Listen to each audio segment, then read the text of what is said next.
அவர் நாட்டின் என்ன செய்தார்? நாட்டிற்கு என்ன செய்தார்? நாடு என்ன செய்தது நமக்கு என்று கேள்விகள் கேட்பது எதற்கு?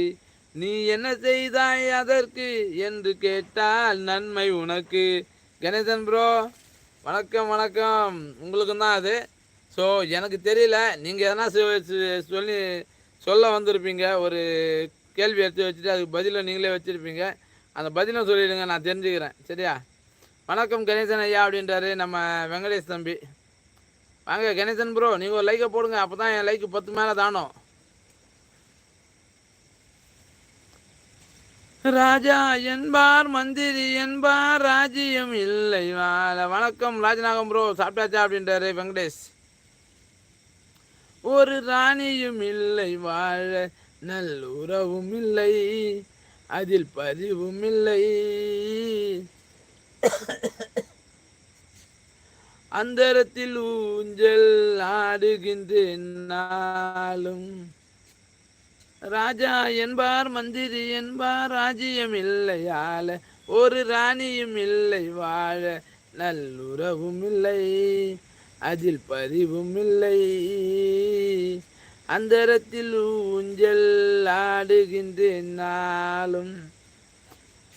கல்லுக்குள் ஈரமில்லை, நெஞ்சுக்குள் இரக்கமில்லை, ஆசைக்கு வெக்கமில்லை, அனுபவிக்க யோகமில்லை, ஏன் படைத்தானோ இறைவனும் என்னை, இணைய உலகில் நிம்மதி இல்லை.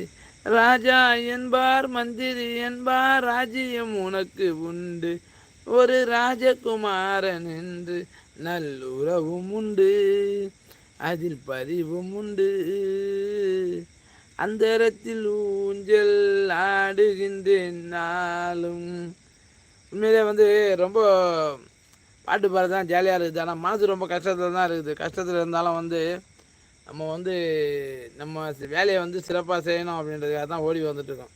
இன்றைக்கி பெரியார்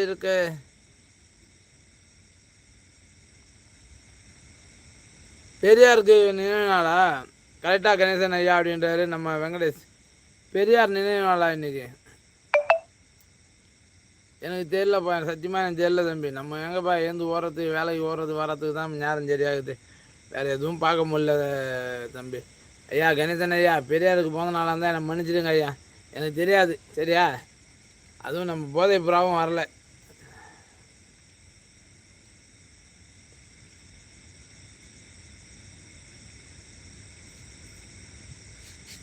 நாடு வீடும் வளம் பெற நாட்டுப்பற்றும் ஆன்மீகப்பற்றும் கூடுதலாக இருக்கும். ஆன்மீகப்பற்று அப்படின்னா புரியல எனக்கு கணேசன் ப்ரோ. ஆன்மீகப்பற்று அப்படின்றீங்களே, அது ஆன்மீகப்பற்று எனக்கு உண்மையிலே புரியல. நாடு வீடு நலம் பெற நாட்டுப்பற்றுனா ஓகே, கேள்விப்பட்டிருக்கேன். நாட்டுப்பற்றுன்றது நம்ம நாட்டுக்காக நாட்டுப்பற்று கண்டிப்பாக எல்லாரும் ஒவ்வொரு மனிதனாக பிறந்த எல்லாருக்கும் உள்ளுக்குள்ளே நாட்டுப்பற்று இருக்கும். இந்த ஆன்மீகப்பற்றுன்றீங்களே, அது எப்படி நம்ம கும்பிட்ற சாமியை பொறுத்தா எப்படின்னு தெரில. ஏன்னா நான் இந்துவில் தான் இருக்கேன். இந்துவில் இருந்த நிறைய பேர் வேறு மதத்துக்கு மாறி போயிடுறாங்க. சரிங்களா? வேறு மதத்துலேருந்து இந்த மதத்துக்கு மாறி வந்துடுறாங்க. ஸோ அந்த மாதிரிலாம் இருக்குது. அதில் எப்படி நீங்கள் ஆன்மீகப்பற்றுன்னு எப்படி சொல்கிறீங்கன்னு எனக்கு புரியலையே. ஆன்மீகப்பற்றுன்னா என்னது எனக்கு தெரியல கொஞ்சம், அதனால தான் கேட்குறேங்க. ஆன்மீகப்பற்று மட்டும் சொல்லுங்கள் நீங்கள், அதுக்கு என்னான்னு. ஆன்மீகம் அப்படின்னா எனக்கு தெரியும். ஸோ ஆன்மீகப்பற்று அப்படின்றீங்களே, அது எப்படி பண்ணணும், எப்படி இருக்கணும் அப்படின்னு கொஞ்சம் சொல்லுங்களேன். எனக்கு தெரியல ப்ரோ, அதனால தான் கேட்குறேன். சரியா? வணக்கம் நண்பர்களே, உங்கள் அனைவரையும் அன்போடு வருகை என்று வரவேற்கிறோம். இது உங்கள் சென்னை வரதராஜ். நீங்கள் லைவில் நம்ம என்ன டாபிக்னு பார்த்தீங்கன்னா, நாடும் வீடும் நலம் பெற நமக்கு தேவை இளமையின் ஆற்றலா அல்லது முதுமையின் அனுபவமா? இதுதான் டாபிக். இன்றைக்கி உங்கள் கருத்துக்கள் வரவேற்கப்படுகிறது. நாடும் வீடும் நலம் பெற நமக்கு பெரிதும் தேவை இளமையின் ஆற்றலா அல்லது முதுமையின் அனுபவமா? ஒரே ஒருத்தர் தான் பதில் சொன்னார். யாருன்னா நம்ம ராஜநாகம். அப்படி என்ன சொன்னார் அப்படின்னா, இளமையின் ஆற்றல் அப்படின்னாரு.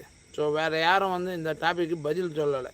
ஸோ வரவங்க உங்களோட கருத்துக்களை பதிவு பண்ணுங்கள். சரிங்களா? அப்போ தான் நம்ம லைவில் லாஸ்ட்டில் கடைசியில் நம்ம முடிக்கும் போது அதுக்கு இது சொல்ல முடியும்.